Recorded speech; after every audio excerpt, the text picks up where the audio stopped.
Welcome to the Designated Drinker Show, the podcast that's raising the bar on craft cocktails. I'm your host, Louise Solis, and with me, as always, is my very, very talented friend who is a giant in the food and beverage industry, the mixtress, DC Gina. Hi, Louise. I feel like you're setting me up. You're setting me up. I'm not. Well, maybe. So do you know who Peter Francisco is? Nope. Yeah, I didn't either. So you ready for this? So Peter Francisco, he is one of the most unsung heroes of the U.S. Civil War. And basically what legends are made of, stuff that legends are made of. He was 6.5 feet tall and known both as the Virginia Giant and the Giant of the Revolution. He's best known for supposedly wielding a 6-foot broadsword, which he most likely did not, according to history. Peter, because I call him Peter now. He was a member of the Virginia Continental Line. He gained mythic status at the Battle of Camden in South Carolina, where Francisco spied an American cannon mired in mud about to be captured by the British. He surged ahead into the fray. Francisco beat off the attackers, and as legend would have it, he hefted an 1,100-pound cannon barrel onto his shoulder, only to carry it right off the battlefield. So says legend, anyway. So in 1975, he was commemorated for this feat with a United States postal stamp in its bicentennial series for the contributors to the cause. Monument was erected in his honor in Guilford Courthouse National Military Park. And I quote, "To Peter Francisco, a giant in stature, might and courage, who slew in this engagement 11 of his enemies, with his own broadsword, rendering himself thereby perhaps the most famous private soldier of the Revolutionary War." End quote. Whoa. Yeah, I've never heard of him, but apparently he's an American Civil War hero. Yeah. So speaking to giants who hail from Virginia, brings me to today's designated drinker. This is far from his debut. She's coming with that.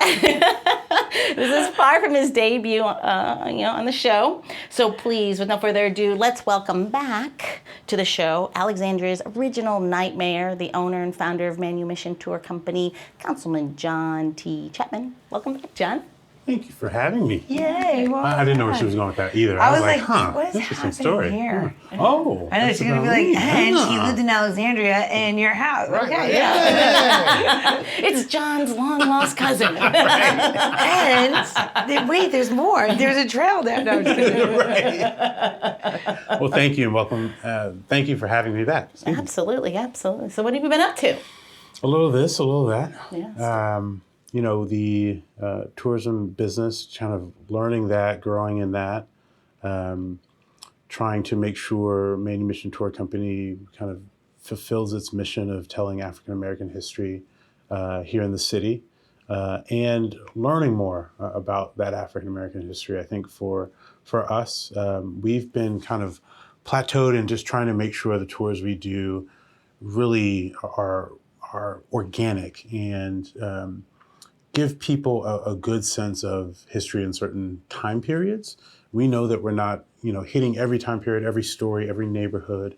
And so seeing how we can pull other stories from other places in to what we talk about. One of the things that we've been working on, which is not yet ready for release this year, we're probably going to do it next year, is a West End bus tour that tells Black history in the West End of the city.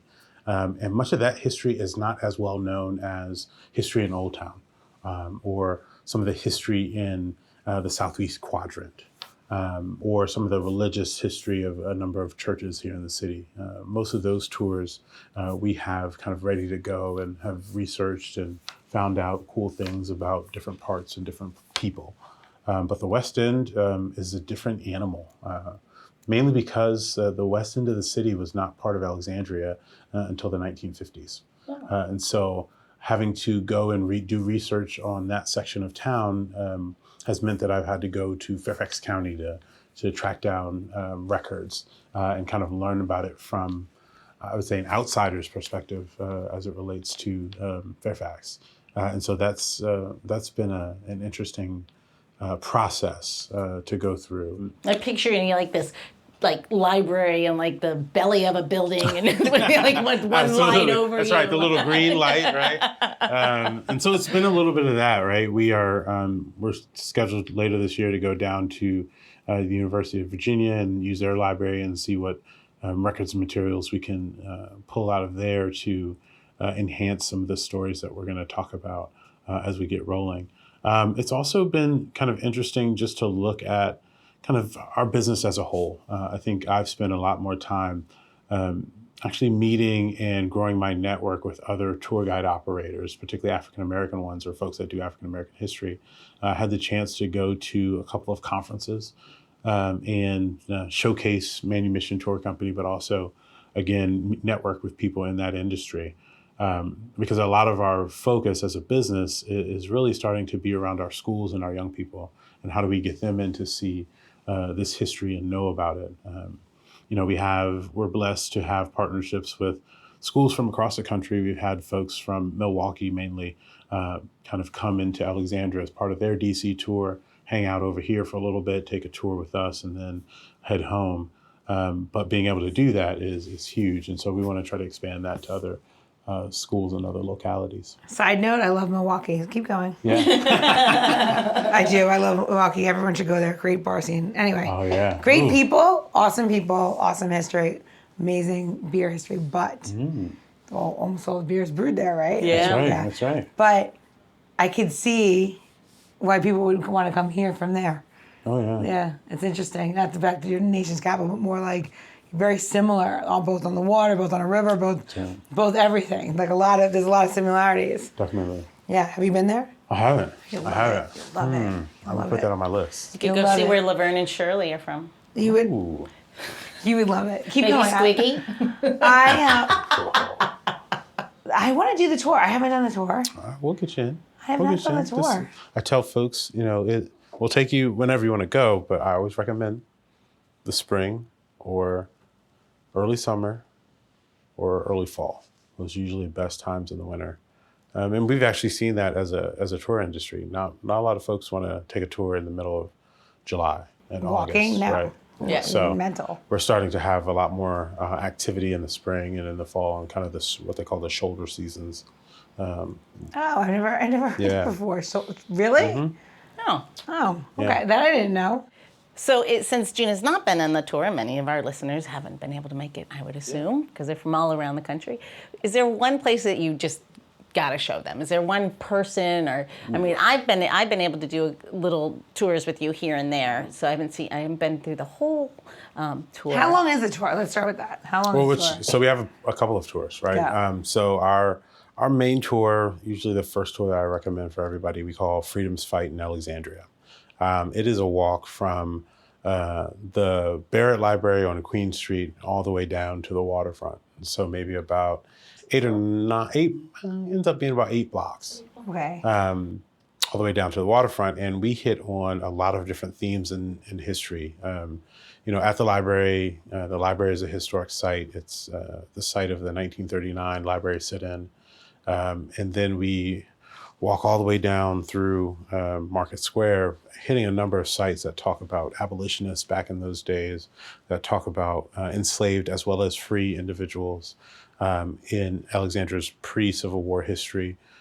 We cross a site where we know individuals were able to run away with the support of the Underground Railroad, and we talk about their story and what that meant.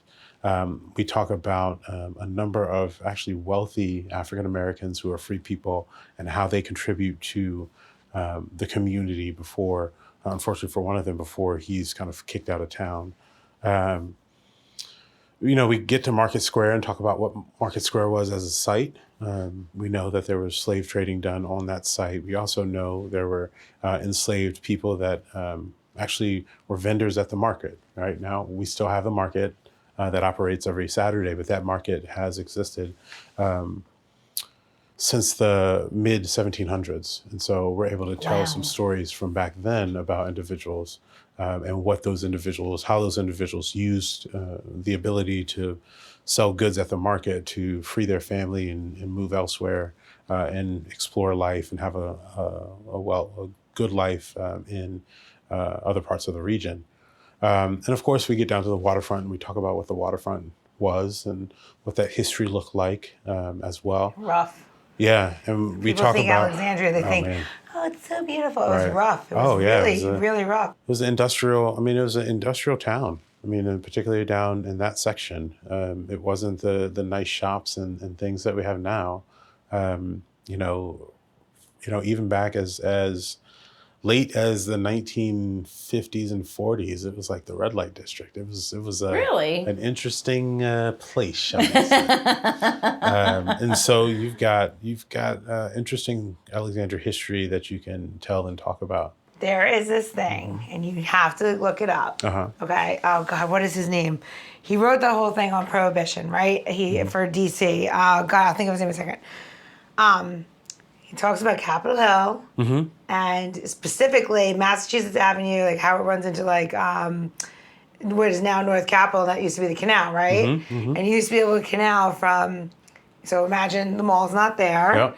You take the canal, what's right in front of you, Alexandria, right? They talk about like how the bars were all down Pennsylvania, what is now Pennsylvania Avenue. All the bars are down there, and you could get to Alexandria, and they say that if you can't afford the women of the night in Washington D.C., that you could go to Alexandria. Yeah. And it was crazy. Because you have to realize, imagine you're standing at the Capitol, right? And you're just maybe a block away from the Capitol on the right-hand side, like looking down the mall, and that's just water. Yeah. Yeah. Right? That's all water. And what's in front of you? Alexandria's in front of you, right? Like if you take out all of the statues, you're looking right at it. And it's an amazing thought to think it like how it was, but like prohibition and all the stuff and all the brothels and everything that led to prohibition and not long that they drained the canal. We're not talking like 200, 300 years ago. Right. So it's amazing to see like the differences of like such we're a very small area. We are. I mean, DC, Alexandria, Northern Virginia is so small. We're nothing. You're not even the Bronx. You're not even the size of the Bronx. Like, do you know what I mean? Yeah. Like, it's wild to think of everything that's happened right here, and like you're the size of this little section of New York City, right? Like, it's crazy. I'm sorry. Keep going. No, that's all right. No. I'll think of his name in a minute, because you have to like do this tour with him, because there is like not a tour with him, but you have to do the prohibition portion of it. Okay. Because that also leads to a lot of enslaved people becoming free. Absolutely. And prohibition really helped make a huge difference in people and money. Yes. In money, and also more people being able to get all of their families out of the South. That's right. That's right. Illegally, but great. Take the money. Right? So yeah, we do that tour. We also do a tour around Duke Street here in the city. And talking about the different historical sites along there, and then we've started to we'll probably not release it this year, but we're going to do a bus tour for the various churches that we have. We have a number of historic African American churches that have some kind of wonderful history that we'll be able to tell and talk about, and hopefully introduce a number of people to. So That's great. yeah. All right, I have to go on a tour. I'll bring cocktails. Okay. Oh, yeah, that's perfect. I'll bring a hip flash for everybody. I'll be like, That works. I'm like, so what year are we in? And you'll be like, we're in block. Okay, you're not allowed to legally drink. And we're just in class. It's a very special tour. Whatever amount of people on that tour, will be a very special tour. Okay, I can't wait for that. It could be you could raise funds. Raise Yes. money. Yes, Make it yeah. special, Yes. We could do We that. should do that Yeah. for sure. We will definitely talk about that. That would be so much fun, especially Absolutely. for the churches, because again, right? Like, Yeah. who made alcohol? It wasn't. Everyone thinks like all the distilleries were owned by white. They were not. It was not the white people that made alcohol. 100%. Period. They didn't own the distilleries. They didn't make the alcohol. They didn't do anything. And I feel like it's like such people are afraid to talk about it. That the history is like you wouldn't have all these cocktails had it not been for like an entire race of people. Right. You know what I mean? And thank God, because you wouldn't have had flavors and all the things that went into it. And like, there's just so much. I love all this history, by the way. Just so I mean, it's amazing to. it's insane. Like when you get to the West Indies and how everybody brings Yeah. all the flavors and everything Yes. here, and you're fucking eating gruel, and then you're like, oh yeah, you're gonna enslave me. You don't even know what the fuck you're doing. And they can make all of the alcohol. They can make all of these things, and then this happen. It's beyond wild to me how that happens. I haven't gotten as deep in kind of food history as I've wanted to, but it's, you know, the kind of skimming the surface and learning a couple of stories, again, like you said, how people have brought their background and the situation that they're in kind of to the table and been creative around food and drink. And now, you know, generations later, we still get to take advantage of that. Unfortunately, we don't always know the story. That's what I said. We don't always know. I think that's just that's an opportunity for all of us to learn. But I think you're right. There's so many people that don't realize that this kind of mashing of cultures has resulted in some of this. Yeah, and Absolutely. You need to tell a story because like, Yeah, that's absolutely. really the truth, like That's of right. like all of it. That's right. Like we know, chefs know. People who work in restaurants, we're far. I think they know more than everybody else because they study where all these things come from, right? That's right. And there's no way that like when the time that they all show up on your dinner plate, it doesn't overlap, and then it makes sense of like where these flavors are starting to happen. Cardamom, that's a good example. It wasn't just.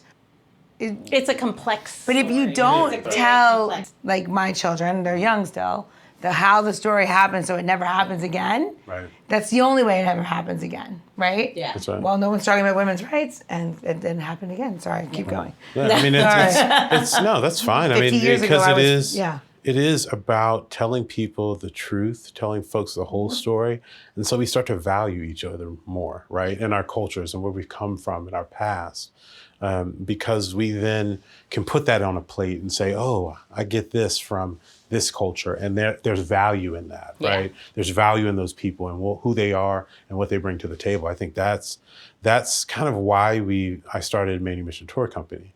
You know, growing up here in Alexandria, you talked about George Washington, you talked about Robert E. Lee, you knew where they went to church, you knew where they had drinks, you knew where they did all this stuff, and it was just like, oh, nobody else is here, huh? Yeah. It's just these guys, no women, no people No. of any color or other background, even though we're Port City, like, there's so much missing from that story. And so being able to fill the holes and further understand the complexity of early Alexandria, I think is necessary. Absolutely, absolutely. You know what else is really necessary? A tip? It is. Great. Let's do it. Okay. So, what are we doing here today? You know, did I mention how much I love this season and the winter here? These beautiful citrus. This is citrus season, right? And you have key limes. Key limes are my favorite. And key limes are so unique, right? You have these beautiful, beautiful little guys that hold in your hand, right? And I love them. And like you would say, oh, what are you gonna do with these lovely things? Well, you know, I'm obviously not gonna juggle them because I'm a terrible juggler, but I am very good at making cocktails. So let's get into key lime. Let's open a few up and like see what we're talking about here. So key limes are these beautiful aromatic citrus fruits, and they're used primarily in dessert, right? Everyone's seen key lime, whatever, but really what you're missing is that this is so uniquely and obviously in like all of your different scents of like cleaners, foods, perfumes. You have no idea how much you actually like this and it's incorporated into your life every day until you actually open one up and squeeze it. And I want to show you the difference of a key lime that is ready and then one that's quite not there yet.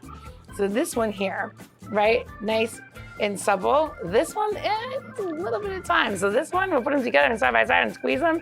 Notice this one give you all the juice. And what is it? They say the good thing, the darker the berry, the sweeter the juice. Well, with the key lime, it's the softer the lime, the more juice that you get, right? We can make that a thing? I don't know. I'll catch you on the cocktail side. Those little key limes are so damn cute. Yeah, Like, and they're tasty. Yeah, but they're versatile, right? They're in everything. They are. They're in everything. They're in everything, and they're also gonna be in the next cocktail. So where are they gonna go to get this tip and trick? You're gonna go to designateddrinker.show for the tip and recipes, and also a link to John and to touring, right? Yes, everything. absolutely. We'll make sure we'll have his home address on there and his phone number. And if you have any complaints, you can text him. Yes. He likes it when you go to his house to Knock talk on to him the door. about Do you have rubbish do you have an pickup. original knocker? Like, No, I don't. No? I'm so envious of folks in Old Town that have these big door knockers. I definitely want one. Yeah. Or you can follow us on Instagram at Designated Drinker, and you can see my shiny face making different cocktails and showing you the tips. Yes. in person and tricks. Yeah, and if you've missed any of that, don't worry. You can just go scroll down into your episode notes. There'll be hot links to Insta, to the website, designateddrinker.show, because you want to go there. 6 seasons of recipes. 6. Yeah, that's crazy. Starting set. It's over season 300. 7. Yes. So, all right. So all of that brings us to the end of part 1 with Designated Drinker, the owner and founder of Manumission Tour Company, and Councilman John T. Chapman. But if you're anything like us, me, Gina, or John, 1 round is just never enough. So go off, top off that cocktail, and get ready for part 2 of this episode as we continue our boozy banter, and Gina's going to craft a cocktail to honor all the good that John does. So don't want to miss it. The Designated Drinker Show is produced by Missing Link, a Latino-owned, strategy-driven, creatively fueled production co-op. From ideation to creation, we craft human connections through intelligent, engaging, and informative content. Also in the Missing Link lineup of podcasts is Rodger That, a podcast dedicated to guiding you through the haze of dementia, led by skilled caregivers. Now, if you're looking for a whole new way to enjoy the theater, check out Between Acts, an immersive audio theater podcast experience. Each episode takes you on a spellbinding journey through the works of newfound playwrights, from dramas to comedies and everything in between. Find Missing Link's League of Podcasts on Apple Podcasts, Spotify, or wherever you listen to your podcasts. And while you're there, please don't forget to follow, download, and review the shows. Your reviews help our shows reach new audiences. To find out more about Missing Link, visit missinglink.company. That's missinglink.company.